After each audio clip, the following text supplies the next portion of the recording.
12:01, so we'll call the Economic Development meeting to order. If the Executive Assistant will please call roll. Black. Pokrzywinski. Here. Wogaman. Here. Riopelle. Here. Grinde. Here. Messelt. Here. Hecht. Here.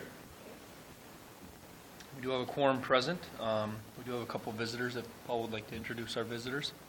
We have Doris Cooper is from the Grand Forks Economic Development Corporation. She's going to talk to us briefly about a website that is going to be go live in early July. It's been a website that's been a community effort, and it's like a one-stop shop, but I'll let her talk about that. She knows a whole lot more about it than I do. And Mel is from our IT department, and I showed him what the website is going to look like, and he's here because he's interested and we're following up, and I'm working with Mel how to do some improvements to our website as we exist today, and when we get to that point, I will talk about some of the things that we're doing as well. Okay, if you want to let Doris. And let me also point out, Ron Galstead is not here today. He is in court, representing the city in court today. He has every other Tuesday, and as we talked before the meeting about, do we have to make some adjustments to help Ron on that too? Okay? Okay. Yeah, so we can move right into Doris if you'd like to. Go ahead. Thanks for letting me be here today. I'll pass out a little bit of information. Paul referenced a web portal, but the workforce initiative that we've been undertaking is the web portal is one piece of that. Since January, December-January, the EDC board, the Chamber, the Convention Visitors Bureau, other entities have been really focusing on addressing the workforce challenges that we have in the region and how can we best support those efforts. So we pulled together a group of, a focus group of HR advisory, we're calling them our HR advisory committee, that represent different sectors in the region to ask them and get their input on how can our organizations like ours support your workforce and recruitment and retention efforts. And through a series of discussion and brainstorming sessions, of course, housing was a concern that many of them express, and as you know, there's efforts going on to try to address housing shortages in the region. And then the second need that they identified as a top priority is having a central place to go, a single point of contact, a single resource to help point recruits to by way of information about the region. If you're hiring somebody who has a trailing spouse, a single person that I can call to help make connections for that trailing spouse to find employment. And so through that effort, the first piece that we have decided to tackle, which we're going to be rolling out in a few weeks, is a web portal that really is designed to give the region a personality, to really kind of centralize information that focuses on what it's like to live in the region. The CVB site does a great job of showcasing the region from a visitor perspective.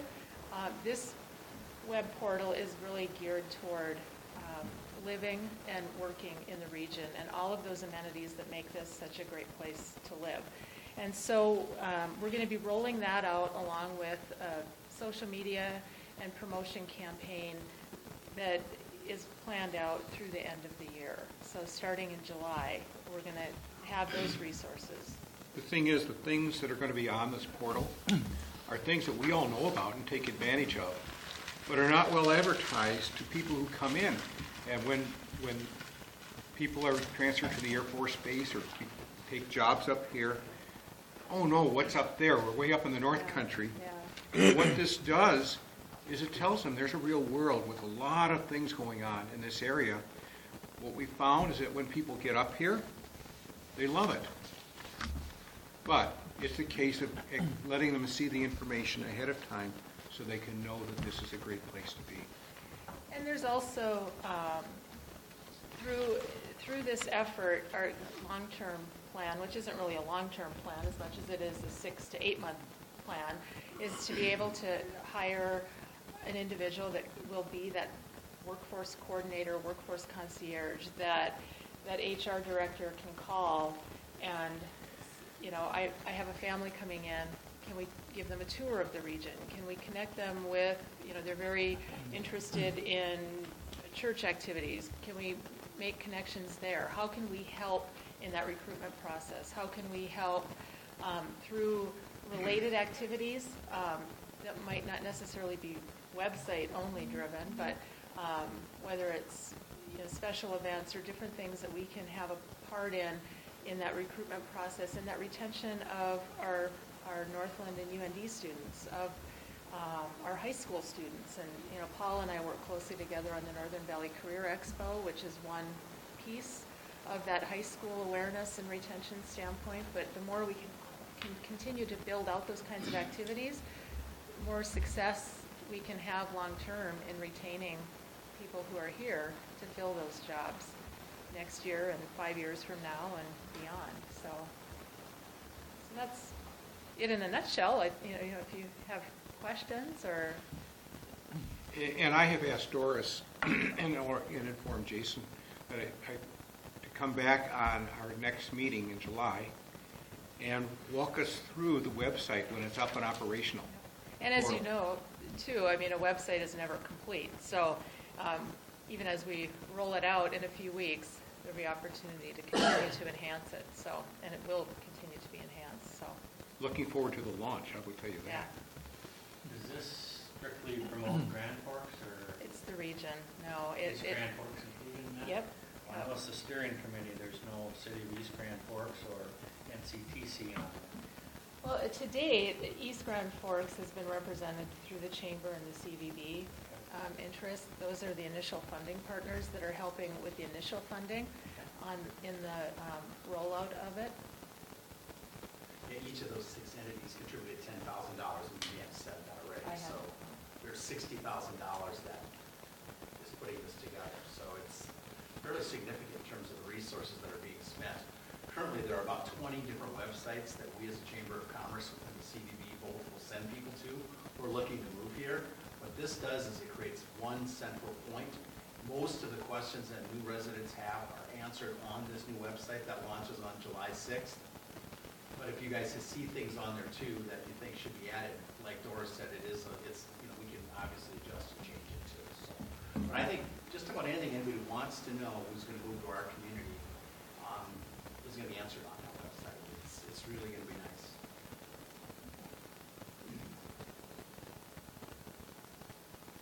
We could have asked you guys for 10 grand.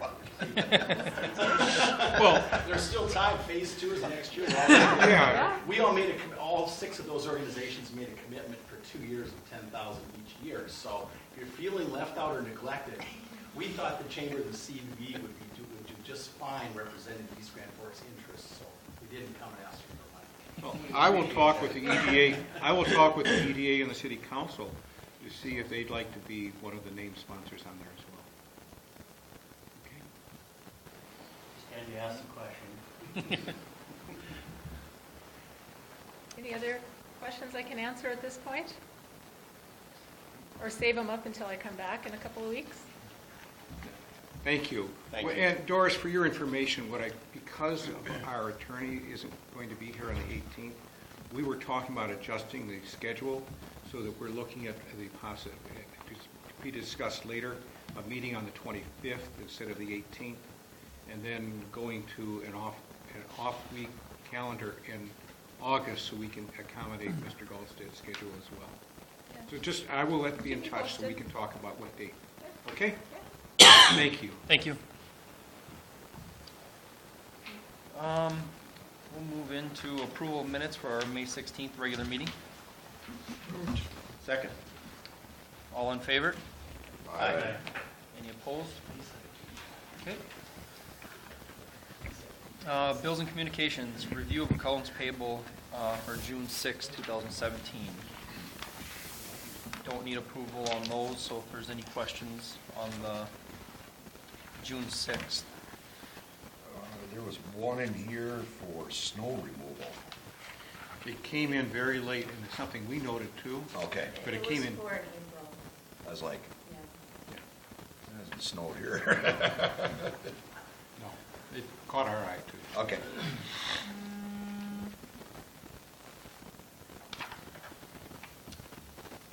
No other questions on June 6th. What's the negative on there, the premium audit?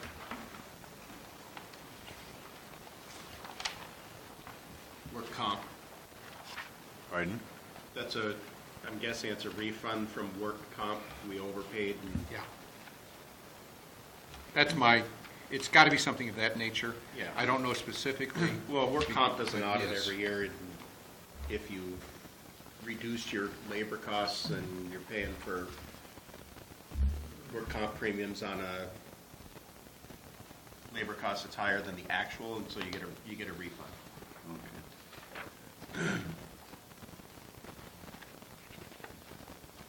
So we do an audit every year with our work comp across our campus.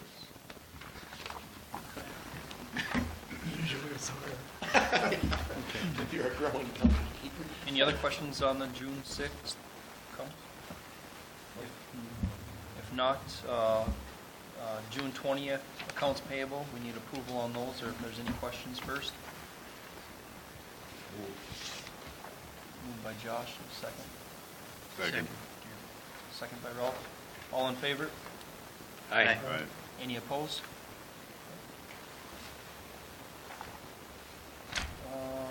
Reports, delinquency update. We do not have any delinquencies. We have one company that is running close to the line right now, and I have been having a monthly chat with him, and he gets a payment in. But it's something we're monitoring closely.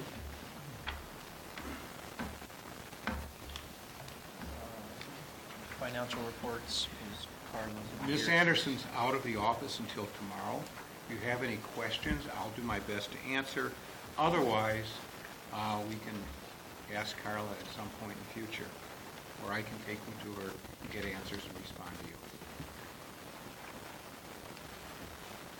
But the information is available.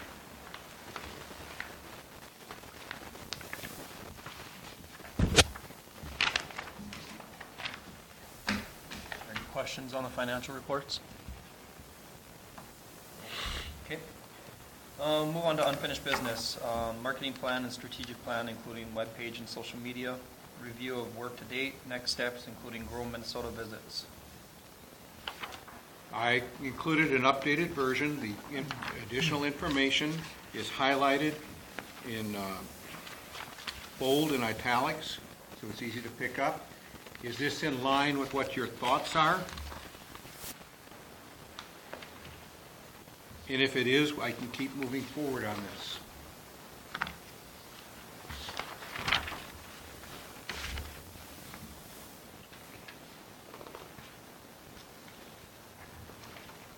Because I know that everybody's read it. I have read it. I have read it. I know. Are you going to include in your budget that you submit additional dollars for marketing or a budget for I think we need to. implementing this? Yes, Okay. I'm planning to. Okay. And that can include participation in this region-wide basis, which is a marketing effort. It also ultimately provides portals for social media, which is a centralized social media, but it's handled by a private entity and not by the public. You remember my concerns that I shared with you about what we have to do for records retention and what do we do on a social media that's specific to ours, whereas going through them, we don't have control of it, we just have access to all the information. So there are things that are going on in that regard that will benefit us over the long run as well. But yes, that was my plan, is to have some, to beef up the marketing area so we can address some of these things. Just discuss the email we received about an idea about how to market East Grand Forks, and I responded to Paul about that. If we do something like that, like a campaign that we roll out based on a real comprehensive plan or a program that's been put together by a marketing company. There's some local companies that's what they do, but that costs money. And if you're going to do something like that, I think it's something that I'd be interested in pursuing. But it has to be done. You have to make sure that nothing falls through the cracks, and that it's done professionally, and it's done. Marketing campaigns you just can't shoot from the hip and wing it. You've got to really Yes. have a strategy and a rollout plan, and it costs money, but as any advertising entity will tell you, you got to spend money to make money. And marketing doesn't cost; it pays, and all of those cliches that are in that business. But I do believe in it. And it goes beyond and complements the region-wide information we heard about earlier. And it's something that goes beyond the EDA, but is a citywide marketing effort. So while the budget may be lodged within economic development, it will, I think, from what I've heard you say before elsewhere, that it's going to be a citywide effort on how do we market the city. Yeah, but I think this is the department that should lead that effort, and if you want to, it sort of is the marketing arm of the community as far as development goes. And so if you want to say what department should have a budget to start this process, it should be this department. Yes.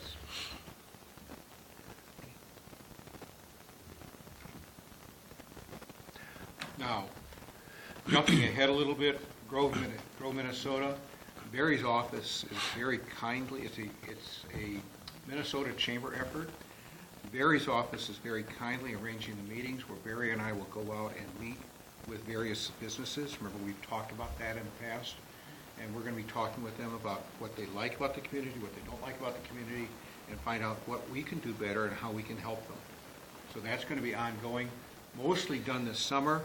We're trying to get 15 to 20 done, as I recall. 20, yep. About 20 done. And we've identified some firms, but Barry's chamber group is actually organizing, doing the effort of putting all the meetings together. Most of them are primary sector businesses that export at least part of their products outside of our region, so they're bringing in new money. And part of the Grow Minnesota effort is to try to identify, do we have what you need from a community perspective in order to grow your business here in East Grand Forks? And is there anything else we can do as a city? What are some of the challenges maybe that your business is facing? And there's actually a detailed report that we actually will send into the state chamber, and then they'll actually send back the results once a year. They send all the participating communities here for the results statewide, so you kind of can plug into what are the trends and how's East Grand Forks doing compared to some of the other cities across the state of Minnesota. So it's good data. It's the first time that we've chosen to participate, and I think it'll be good for us to get out and see some of those businesses and find out if there's some growth opportunities. Is that something that you would want any of the board members to accompany you, or? If I'm not available, perhaps one of the board members could accompany Barry. And, I'm sure you'd do the same thing on your end if you weren't available. But what it amounts to is I don't want to overwhelm the business by having a large group go in. No. Okay? But if it's something where there's a conflict where someone can pitch in, that would be great. But, we're going to schedule probably 5-6 a month, so Mike, you would be interested, or someone's interested, we could send you the list with the times and the dates. Yeah, and if you I can couldn't tag commit along to with 6 a one- month or anything like that, but I think the maybe more we one. can network with the business community as members of this board and council members, I think it wouldn't hurt. We can send you the list, we've got, I think, got 5 or 6 set up. We could just once a month send who's coming up the next month.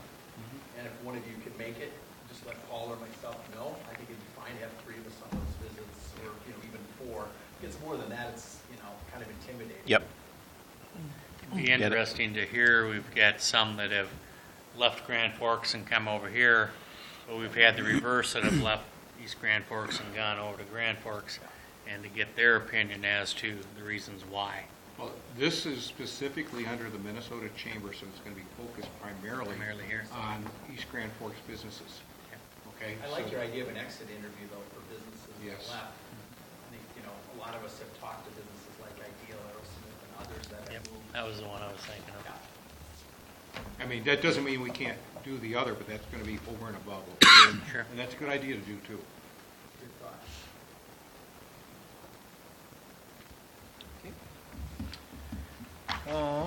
We'll move into the director's report on cutting edge. Cutting Edge, they've made a proposal for payment at a certain level. The payment level that they have proposed does not pay the interest that is applied to their loan each month. I will be getting back in touch with them. In my opinion, they need to at least pay the interest on their loan until such time as they can start paying on the principal. So is that agreeable with this group, that I should make sure that they at least pay the interest each month? Yes. And keep it Yes. so that there's not an increasing balance, and that at some point in the future, set it up, the legal work will be setting up, so technically there's a balloon at the end, but we'll have, knowing that we're going to have to come back at some point in the future and redo that loan and create a new amortization table for it. That'll be at the point when they can start paying a larger amount of the loan. So is that okay? Stand firm.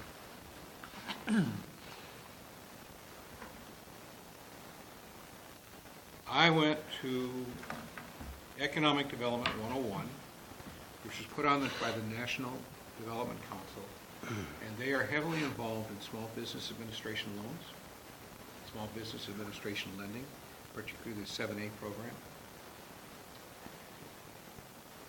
And it talked about, what we talked about is evaluating applications for loans to make sure that that the company is in a position where they can be benefited by the loan. Are they financially able to proceed, or are they not financially able to proceed with that? Or will they be going under regardless? And, the other thing that they do, and one of the things we talked about briefly that week, is what do you do with companies that are startup companies? Because startup companies need capital, but we're not truly a venture capital type organization, not with the monies that we've got set up. But I have done some digging. There are 13 types of organizations that help startup companies, and we can counsel and work with companies that are startups. But one of the things that we need to think about is should our focus be? If we do startups, it's high risk. We saw one today. That's a high-risk startup company that we're dealing with. And that's not the only one that this organization has dealt with. Is this something that we should be doing, or is this something where we should be guiding people in the right areas and using our resources, which are limited, to help companies that are here grow? In particular, help companies that are here grow. And we can come back and discuss that at a future date, because that's kind of a heavy topic to think about. But it is something to think about, and it's a policy decision that will guide what I do and what Grinde does and what this organization does. I like that approach better, that we're a guiding source versus a lending source For startups. for startups. I mean, we're fortunate here because we do have access to angel capital. We have access to venture capital companies. There are companies like Axion that make a practice of startup lending, and they do like $500 to $10,000 or $50,000 to get companies going. So there are opportunities here, but it's getting people to the right source. Can I add a suggestion? It might be appropriate for Paul and Justin, or one or both of you, to attend at the Center of Innovation on the 11th of July. There's going to be an angel investment meeting, a 2-hour meeting from 11 till 1 at the Center of Innovation. Emily O'Brien, who's the head of the Angel Investment Department at UND Center of Innovation, is who's also a legislator, has invited a group of people together to talk about angel investors for this region. So there will be a North Dakota focus to it. I know that the Commissioner of Commerce is going to be there. There are going to be a number of the commissioners are going to be there. But I think it's something that would be good to have someone from the east side attend as well. Okay. I know that Because a lot of I those, just look, I because can a lot make of it. those programs, they let cross the river, which is good. Yeah, we're Yeah. fortunate because we do have access to programs Yeah. across the river. And I mean, it's just it's a fortunate location for us in that regard.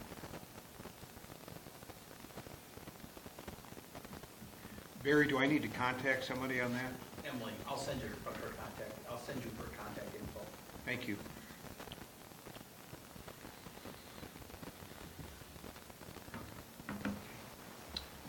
Okay. Nobody has any other questions on that as of now. We'll move on to Housing Institute. I'm participating in an 18-month program that to improve the availability of housing in this area. It's focused in northwest Minnesota. The communities that are participating are Crookston and Warren and Red Lake Falls and us. Thief River Falls has gone through this before. And the project that I'm working on is how can we make sure we sell the lots that we have. Okay, so we're talking about ideas on how to do it as well. I'm sorry? That's perfect. Yeah, that's what I thought. It might help us, if we sell, I counted it up, we have 52 lots left. If we can sell 5 lots a year, we are sold out in 10 years. So we're working on that. There is a subdivision in Red Lake Falls that's been around for 15 years and they've not yet sold 1 lot. They finally convinced one builder to come in, and the builder's going to be building a lot building a home to see if they can make a go for that. But that's I want to say a 20-lot subdivision that's gone without anything for 15 years.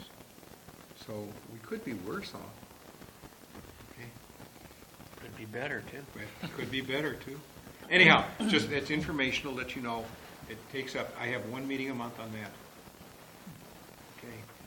And then I have to attend 5 meetings, and what's nice about the 5 meetings is the Housing Foundation actually pays our cost for attending the meeting and all meals there, and for lodging for that. It's an overnight meeting.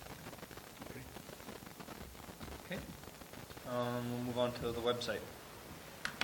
On the website, I've been working with Mel. Mel is fantastic.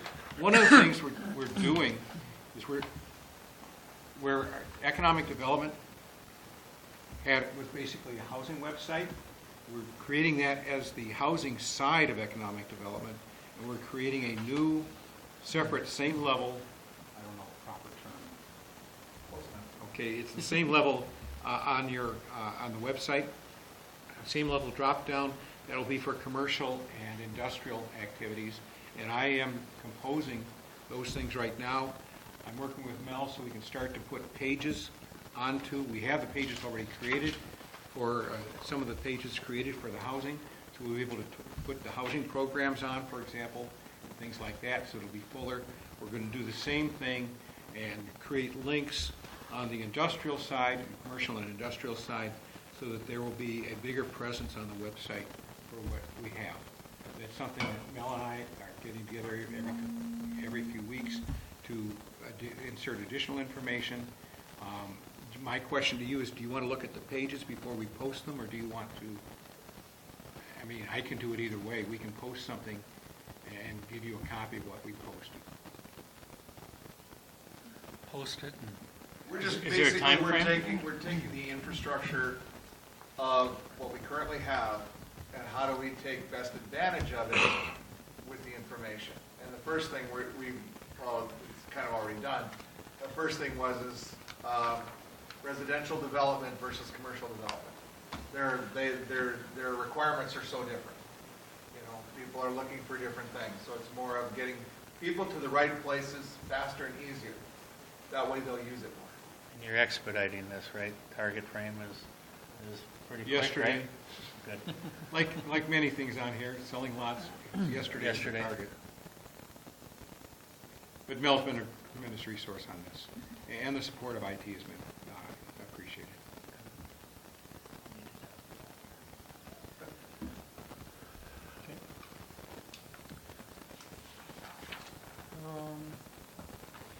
I have one more thing that came in on Friday. Okay. On Friday afternoon, late afternoon, we were informed by the Tax Credit Program Administrator from the Minnesota Department of Employment and Economic Development that the 2017 Minnesota Legislature has allocated an additional $3 million to the Border Cities Enterprise Zones and Development Zones program. What that means is, for East Grand Forks, is we have an additional $429,320.44 in tax credits available for use to help businesses. It's tremendous. I know that one councilman had contacted me when they were down in, when they were in the Twin Cities. I sent him back information. This program has helped over 100 businesses already in East Grand Forks, and this will allow us to help more businesses. We have 2 businesses right now that are taking advantage of this program. So this is tremendous. And it does not require any action by the EDA, but I did talk to David. It is on the agenda for tonight for the City Council to approve and accept the amendment to the MOU, Memorandum of Understanding, so we can actually accept and begin using the dollars. They become available July 1st. We like good news. Oh, yes, this was really good news. Like I said, it just came in, so I rushed it to make sure it got on the agenda. What cities are included in? 5 cities: Breckenridge, Dilworth, 6 cities: East Grand Forks, Moorhead, Ortonville, and Taylor's Falls. Taylor's Falls is, for the first time, is getting an allocation. So it's the 6th city that's added this year. Where is Taylor's Falls? I don't know. Is that on the Wisconsin border? By Stillwater, yeah. Okay. 'Cause I know that was, They're getting $50,000 Yeah. in allocation. Moorhead is a little bit over $2 million. they've had their hand up for a while, me too. So I think that's in your sheet for the council agenda packet. Okay, I think I attached that. Okay. 6 cities benefit from this program from the state legislature, and we're very appreciative of it. It's a big, big tool, by the way. Yeah, it's not an easy fight for them either. The last time this was done was 2013. And because of the way we deal with biennial legislators and the way they do budgeting, we need to make this fight every 2 years. We've been looking for an annual allocation. That has not happened yet. I doubt that it'll happen that way. I'm skeptical. But that doesn't mean we can't continue doing the fight every 2 years and asking for a couple $1 million every 2 years to be allocated among the 6 cities. And the allocation is done based on population. Okay? Thank you for letting me add Yep. that. Do you want to discuss upcoming meetings? Changing in dates? I talked to Ron yesterday. Ron is in court representing the city every other Tuesday, which means right now he's on the schedule when we meet. Obviously, it's not going to happen on the 4th of July, but on July 18th, it's going to happen again. We have 5 Tuesdays in August that can allow us to get off the calendar so that Ron would be available. My suggestion to you is that instead of meeting on July 18th, we hold that meeting on July 25th, then meet on August 8th and August 22nd. That puts it on the off Tuesdays, and that means that Ron will be available on our meetings at least into the autumn. Okay? I'm for that number of meetings I have today. What's the date in July? Move it to July 25th, and then August, if I can get the page open, well, I'll tell you, It's 22nd. 8th and 22nd. Okay? And then in September, we can go back onto the regular calendar because Ron does not have conflicts then. And this is a way to accommodate Ron because he's representing the city, and we shouldn't put him, I don't think we should put him into that kind of conflict. Is that Sounds agreeable? good. Yep. That works.